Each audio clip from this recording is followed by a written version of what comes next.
Assalamualaikum warahmatullahi wabarakatuh. Perkenalkan, nama saya Salsabila Nadia Saputri dari jurusan Psikologi Pendidikan dan Bimbingan, Prodi Bimbingan dan Konseling Universitas Negeri Makassar. Nah, di sini saya akan menjelaskan tentang konseling terhadap orang dengan HIV/AIDS. Baik, di sini saya akan menjelaskan tentang konseling terhadap orang dengan HIV/AIDS.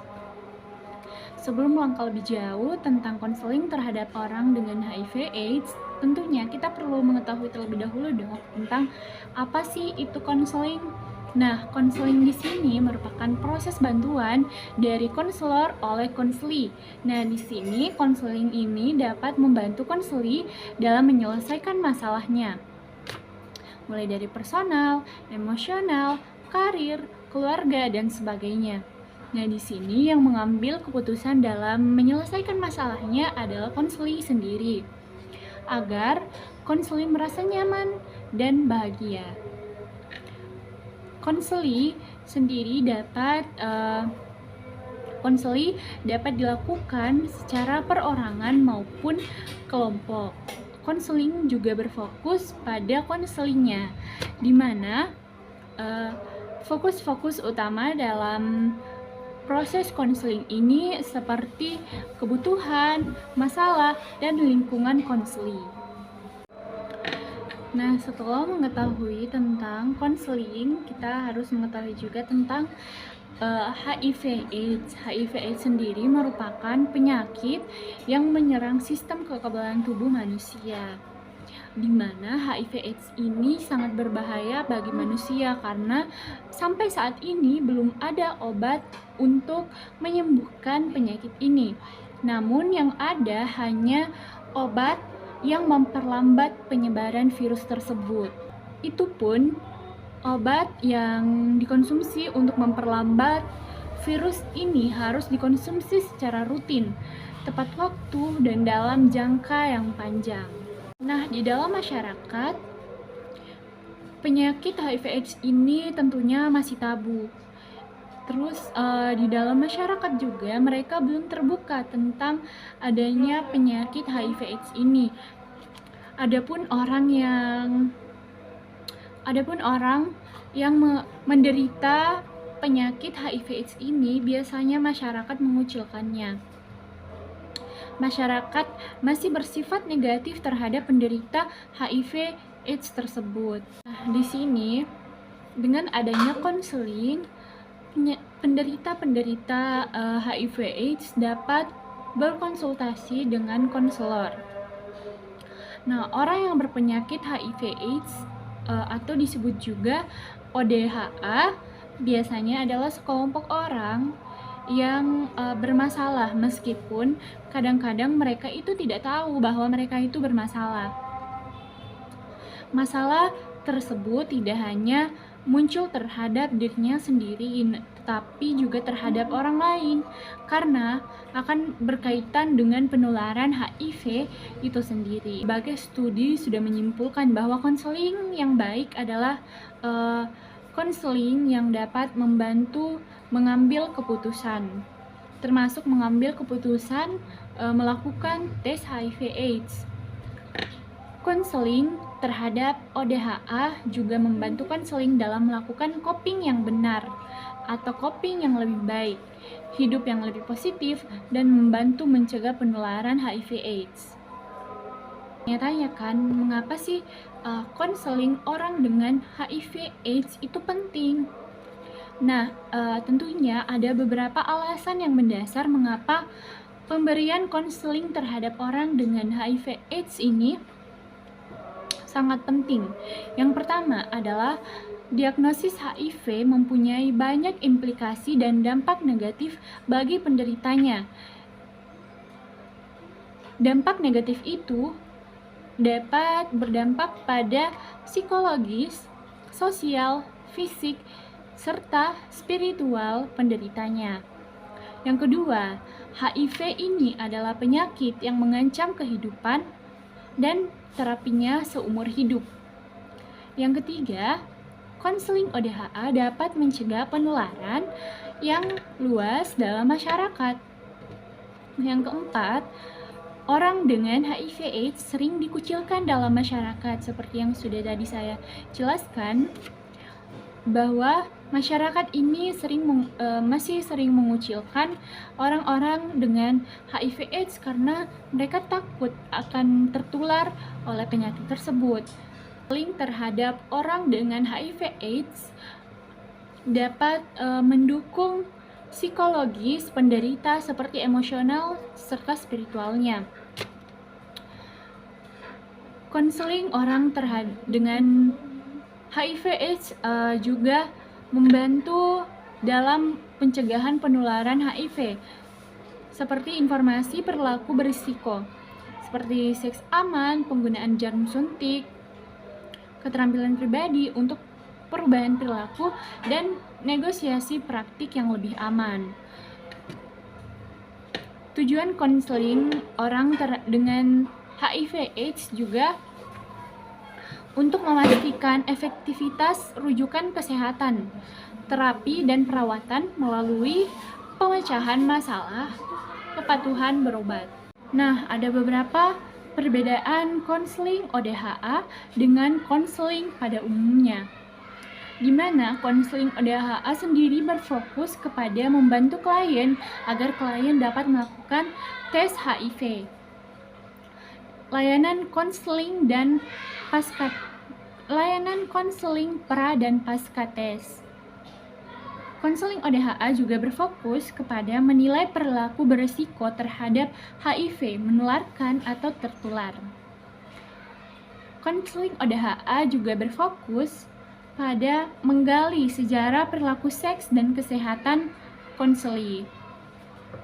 Juga memfasilitasi perubahan perilaku penderita HIV/AIDS. Konseling ODHA juga berfokus pada kelompok-kelompok khusus, contohnya seperti pecandu nafsa, penjajah seks, homoseks, lesbian, serta waria. Sedangkan konseling pada umumnya berfokus kepada bantuan kepada konseli agar dapat mengatasi masalah pribadi, sosial, serta emosionalnya. Mereka juga memberikan bantuan kepada seseorang agar dapat meningkatkan salah satu aspek kehidupan seperti keterampilan bergaul. Bantuan kepada konseli agar dapat mengambil keputusan karir secara mantap. Serta kelompok sasaran di dalam konseling umum tentu saja ada remaja, orang dewasa, dan orang tua yang mempunyai masalah selain orang dengan HIV/AIDS. Nah, di sini kita ada yang disebut VCT atau Voluntary Counseling and Testing, atau dalam bahasa Indonesianya merupakan konseling sukarela dan testing. Seperti yang kita ketahui bahwa konseling HIV/AIDS adalah hubungan interpersonal yang dibangun antara konselor dan konseli untuk meningkatkan kemampuan menghadapi stres dan pengambilan keputusan terhadap yang berkaitan dengan HIV/AIDS sendiri. VCT dilakukan pada setiap intervensi minimal pada pra dan pasca tes HIV. Alasan penyelenggaraan dari VCT tersebut atau Voluntary Counseling and Testing adalah pencegahan HIV, di mana tes HIV ini dapat mencegah tersebarnya HIV. Terus alasan penyelenggaraan VCT juga merupakan pintu masuk menuju terapi dan perawatan. Juga kebijakan VCT dari United Nations adalah berbasis pada kebutuhan dan informed consent. Serta United Nations juga tidak pernah mendukung tes wajib karena terbukti tes wajib tidak efektif. Nah, konseling dengan HIV/AIDS juga merupakan komunikasi yang bersifat rahasia antara konselor dan juga konseli. Proses konseling ini termasuk evakuasi risiko personal penularan HIV, fasilitasi pencegahan perilaku, dan evaluasi penyesuaian diri. Secara garis besar, ada 3 langkah proses konseling orang dengan HIV/AIDS. Yang pertama, persiapan. Yang kedua, tahap action atau pelaksanaan. Dan yang terakhir adalah tahap terminasi. Langkah-langkah tersebut sudah dirinci menjadi 5 tahap. Seperti yang pertama, tahap 1 merupakan tahap persiapan yang meliputi menentukan jadwal konseling. Yang kedua, penentuan tempat konseling serta kesiapan konselor dan konseli dalam melaksanakan konseling itu. Yang kedua adalah membangun hubungan yang baik dan terapeutik, seperti meyakinkan kerahasiaan di dalam suatu proses konseling, mendiskusikan asas kesukarelaan, menggali masalah dan meminta klien menceritakan kisah mereka, menjelaskan apa yang dapat konselor tawarkan dan cara kerjanya bagaimana. Terus konselor juga harus menjelaskan komitmen untuk bekerja bersama dengan konseli. Serta konselor juga meminta keterbukaan konseli. Jika masih ada yang ditutup-tutupi, maka konseling akan kurang bermanfaat.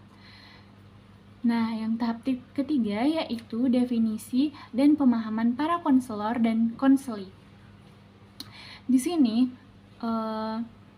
dapat mengemukakan peran dan batas dari hubungan dalam konseling, mengklarifikasi tujuan dan kebutuhan konseli, membantu mengurutkan prioritas tujuan dan kebutuhan konseli, menjelaskan peran masing-masing konselor dan juga konseli, serta menggali keyakinan, sikap, pengetahuan, persepsi, dan motivasi konseli untuk memecahkan masalahnya.